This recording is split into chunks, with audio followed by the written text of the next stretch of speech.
Ms. Samuels, you are suing your ex, Mr. Irving, for $10,000 in a breach of contract for all that you supported him in the time that you guys were together. Yes, Your Honor. All right. How long did you two date? We were dating for about 2.5 years. Okay. Tell me about the supporting. So I pretty much let him live with me for about 8 months into our relationship.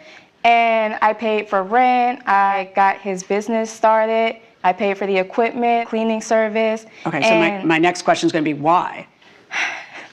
That's a good question, honestly.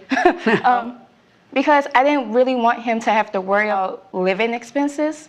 So I didn't want to have Do you have to worry about living expenses? I do, but I also have a really good job to where like it doesn't affect me as much. So he was struggling? I would say he was struggling a little bit more than I was. He was starting a business, and what was that business? It was Next Level Fitness. It was a gym business. Okay. So I didn't want him to have to worry about rent or anything like that because equipment can be expensive. So can, you know, a good location for the gym. I told him that I would handle all of that for him, and I let him live in Meaning handle the rent, meaning not charge him rent? Yes. Okay, go on. And he said that he would pay me back once his business took off. And I was kind of expecting that. I didn't feel the need to have a written contract for it. He's my boyfriend, and I had that level of trust with him. But then he moved out without telling me. You are the bread and butter of small claims. You know, I think so too. No, it's not a good thing. That was an insult, okay? This situation, girlfriend, boyfriend, loan gift, is the bread and butter of small claims. It's ridiculous. You know, like if you really expect to get paid, how much were you going to get paid? How is he going to figure out the total? If you're not tallying anything, then how is he going to repay you exactly? Tell me.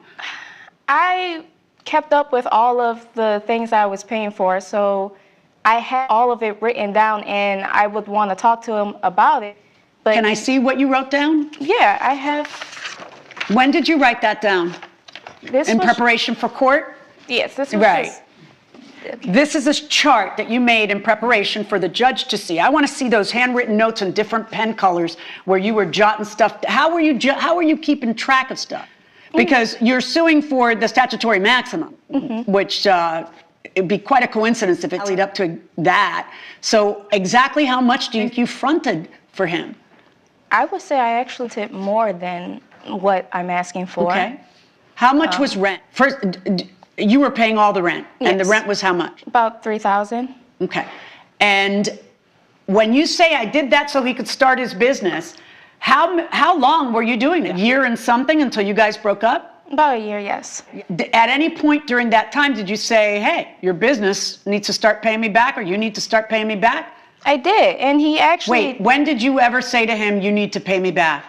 I would just tell him in casual conversation, but he also texted me that he couldn't pay me back and he couldn't wait to give me the wire. And I have the text messages right here, too. Let me see text messages.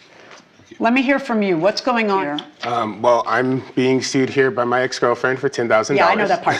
I meant, what are you doing? Why is she your sugar mom? Why aren't you paying your own way? All that. That's what I want to know. I'm a small business guy. I want to do a personal training business. So I needed some help. I needed somebody who knew how to start up a business, who kind of just knew how to get things in order. I knew she was the one for me. I knew she could have been the one to help me. But also at the same time, in the conversations that I had with her, I don't know, she just activated something in me that just made me feel like her drive and her ambition